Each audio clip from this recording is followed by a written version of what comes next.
Done 7 tour lectures so far, and with an average audience size of about 2,500, and they're going great. They're unbelievably positive.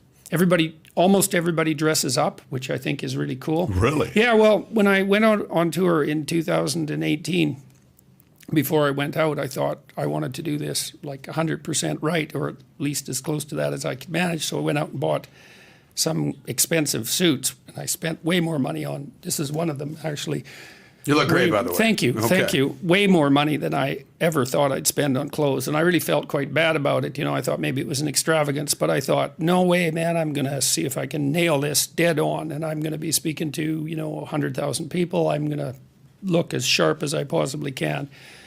And one of the consequences of that has been that young men in particular come to the lecture tour dressed up in suits, 3-piece suits. Or the couples come and they're dressed up like they're coming to a wedding, so that's really something. And why do you think that is? Is it because you set that they're standard? sick acting like kids. Okay. Our whole culture pushes the idea that teenage life, or even childhood for that matter, but teenage life is some sort of pinnacle, and then everybody dresses down so they look, especially men, they look like overgrown 10-year-olds, and there's something extremely demeaning about that. And so to provide people with the opportunity to dress up in a classic manner and to look like adults, to present themselves in that manner, there's something very attractive about that, because we haven't done that in our culture. That's been, I would say, downplayed in importance or for certainly since the 1960s. Who's to blame for that? Because you recall,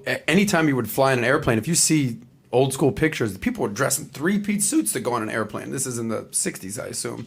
And then now you see someone like Mark Zuckerberg wear a T-shirt to give a speech in front of a TED Talk or something like that. So well, who's to blame for this dress Some down? of it's just fashion.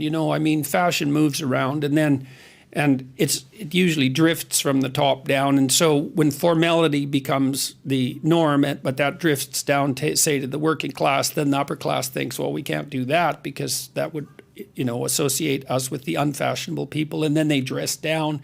And so then that drifts down the hierarchy. And so there's some of it's just fashion, but a lot of it too is this idea that this sort of reflexive, rebellious attitude that anything that violates traditional norms, or even anything that's associated with patriarchal oppression and adulthood, is to be eliminated in favor of what's hypothetically a more free individuality. But it's not, because everybody looks the same. I was in Washington 4 or 5 years ago, maybe longer than that. It's probably longer than that, when I first went in the summer.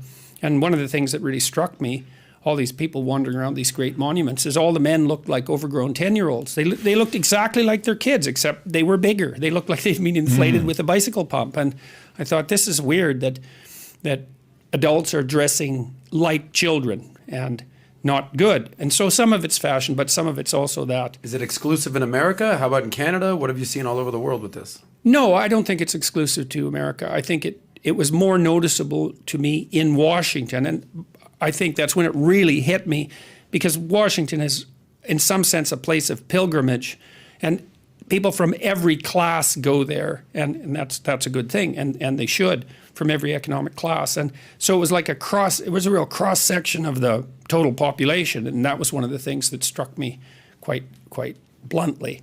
And so, anyways, it's very nice to see all these people dressed up. And when you hear the argument being made, it's the following argument. The argument is, look, you only have so much energy to make so many decisions throughout your day.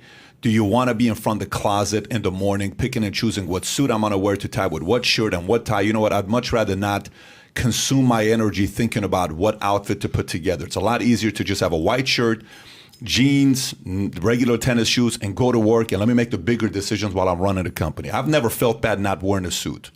Every time I've had a suit on, I felt better than just walking on with a T-shirt on, even though the T-shirt is a lot easier to do. It's a lot easier, even when you were in the military. It felt good having your greens on, having your BDU on. There was something very attractive about having a suit on. Not for the audience, just even for yourself. Mm-hmm. You felt good having a uniform on.